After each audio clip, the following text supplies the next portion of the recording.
भारत का मीडिया ये कह रहा है कि पाकिस्तान के जो डीजीआईएसआई हैं वो इस वक्त बांग्लादेश के अंदर है। ये भारत का मीडिया इसके ऊपर बात कर रहा है। पहली बात तो ये है कि सवाल ये पैदा होता है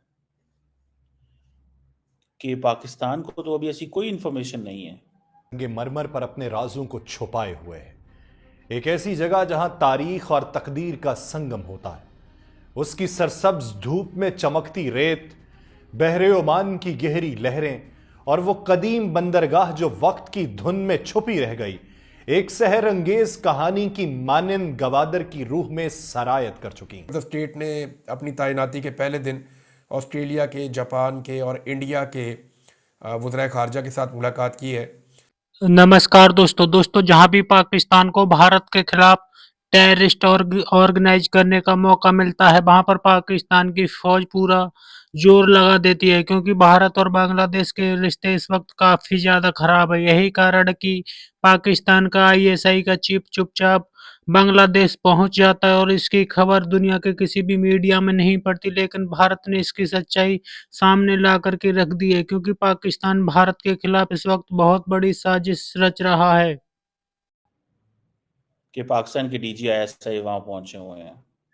किसी को भी कोई ऐसी इंफॉर्मेशन नहीं है। भारतीय मीडिया को कैसे पता चला? भारतीय मीडिया को कैसे पता चला? और मजे की बात देखें आप, इंटरेस्टिंग स्टोरी ये है कि क्योंकि आपको याद होगा थोड़े दिन पहले लेफ्टिनेंट जनरल कमरुल हसन, जो कि प्रिंसिपल स्टाफ ऑफिसर हैं आर्म्ड फोर्सेस जो डिवीजन है बांग्लादेशी उसके, और सेकंड इन कमांड है बांग्लादेश आर्मी के, वो इस्लामाबाद आए थे और उन्होंने पाकिस्तान के आर्मी चीफ से मुलाकात की, पाकिस्तान के चेयरमैन जॉइंट चीफ से मुलाकात की। और आप समझ लें कि जितने भी आई थिंक एयर चीफ से भी मुलाकात की, नेवल चीफ से भी बात की, सबसे मुलाकातें हुई। और जाहिर बात है कि इस चीज़ को इंडिया के अंदर बड़ा केयरफुली देखा गया। इंडिया के अंदर ये इसको ऐसे केयरफुली देखा गया जिस तरह विक्रम मिश्री के दौरे को दुबई में देखा गया, जहां पे सऊदी अरब, जहां पे आमिर मुत्तकी एंड विक्रम मिश्री की मुलाकात हुई। सो ये इसको जरा इस अंदाज से देखें, इस कॉन्टेक्स्ट के अंदर देखा जा रहा है। सो वो समझ रहे हैं कि पाकिस्तान जो है वो डीजीआईएसआई पहुंच गए हैं, लेकिन सवाल ये है कि इस विजिट को छुपा के क्यों रखा गया है? अगर ये दौरा होता तो बता दिया जाता, लेकिन इंडिया के अंदर ये चीजें की जा रही हैं कि जनाब पहुंचा दिया गया। अब जारी बात है इंडिया के अंदर ये थोड़ा कोई, जारी बात है बांग्लादेश के अंदर इंडिया का इंटेलिजेंस ऑपरेटर्स तो बैठा हुआ है ना। वो जो इंटेलिजेंस ऑपरेटर्स जो रॉ के लोग बैठे हैं, या इंडियन डीप स्टेट के लोग बैठे हैं, या विद इन द बांग्लादेश के सेटअप फौज के अंदर या ऑपरेटर्स के अंदर कुछ ऐसे लोग जरूर मौजूद होंगे जो जाहिर बात है इस चीज को चाहते हैं, समझते हैं, देखते हैं कि उनके अंदर अभी तक पेनिट्रेशन है, और वो कहते होंगे कि उन्होंने बताया होगा इंडिया को, अगर ये है तो। और अगर ये नहीं है तो फिर जारी बात है। और दूसरा ये भी चीज है कि पाकिस्तान के जो डीजीआईएसआई हैं, जब वो दुनिया में की जाते हैं, हर जगह की खबर नहीं आती, कहीं कहीं की खबर आ भी जाती है। अगले दिन वो ताजिकिस्तान गए थे, कोई 2 हफ्ते पहले, तो वो खबर आ गई थी। उन्होंने बताया था कि हाँ जी हम ताजिकिस्तान गए हैं, तस्वीर भी जारी की कि ताजिकिस्तान के प्रेसिडेंट से मुलाकात हुई है। बल्कि उसको देखते हुए अफगान तालिबान ने ये स्टेटमेंट जारी कर दी कि ताजिकिस्तान और पाकिस्तान जो है वो हमारे खिलाफ काम कर रहे हैं और आईएसआईएस को सपोर्ट कर रहे हैं, दिस एंड दैट। वो फिर जो कल आपको पता है उन्होंने एक शोशरी छोड़ी, और उसमें मकसद यही था कि किसी तरीके ये तासुर दिया जाए कि पाकिस्तान और ताजिकिस्तान इकट्ठे हैं और इस्लामिक स्टेट की सपोर्ट। देखिए बात, लेकिन एक बात जहन में रखिएगा कि ये जो 4 मुल्क हैं ना, ऑस्ट्रेलिया, जापान, इंडिया और अमेरिका, ये चारों क्वाड का हिस्सा भी है। तो मार्को रूबियो की ये मुलाकातें एक ख़ास तरफ इशारा भी दे रही हैं, क्योंकि क्वाड जो एक पूरा निज़ाम बनाया गया है, ये समंदर की हिफाजत के लिए बनाया गया है, और ये एक समुद्री फोर्स है जो चाइना को रोकती है साउथ चाइना सी के अंदर एक्टिविटीज़ करने से। वहाँ पे ये उनके साथ कन्फ्लिक्ट में जाते हैं। बाद में कभी तफसील से इसके ऊपर बात करेंगे, लेकिन मोहसिन नकवी को मौका नहीं मिला अभी तक मुलाकात करने का या बातचीत करने का। पहले हम आपको बताते हैं कि मोहसिन नकवी ने वहाँ क्या हासिल किया, फिर आपको बताते हैं दूसरे हिस्से में कि जो कांग्रेशनल मीटिंग हुई है, ब्रीफिंग हुई है अमेरिका में, उसके क्या नताइज आएंगे और आने वाले दिनों में क्या होने जा रहा है, ओवरसीज़ पाकिस्तानी मामलात को किस तरफ लेकर जा रहे हैं और पाकिस्तानी एस्टेब्लिशमेंट और हुकूमत उनको रोकने के लिए क्या कुछ कर रही है और क्या कर सकती है।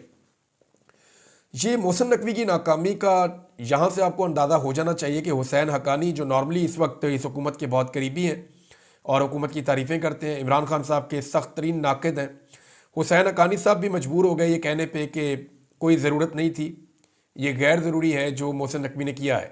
उनका ट्वीट क्या है मैं आपको पढ़ के सुनाता हूँ। हुसैन हक्कानी का कहना है कि वज़ीर दाखिला को अमेरिका जाने और ये तासुर देने की कोशिश करने की कोई ज़रूरत नहीं थी कि वो वज़ीर ख़ारजा का काम भी कर सकते हैं। वैसे भी अब तक उनकी मुलाकात किसी ऐसे फ़र्द से नहीं हुई जो अमेरिका के ख़ारजा ताल्लुकात का ज़िम्मेदार हो और पाकिस्तान के काम आ सके। तो ये हुसैन हक्कानी का स्टेटमेंट है। इसके अलावा एक स्टेटमेंट जो है वो ज़ुल्म खलीलदाद का भी है।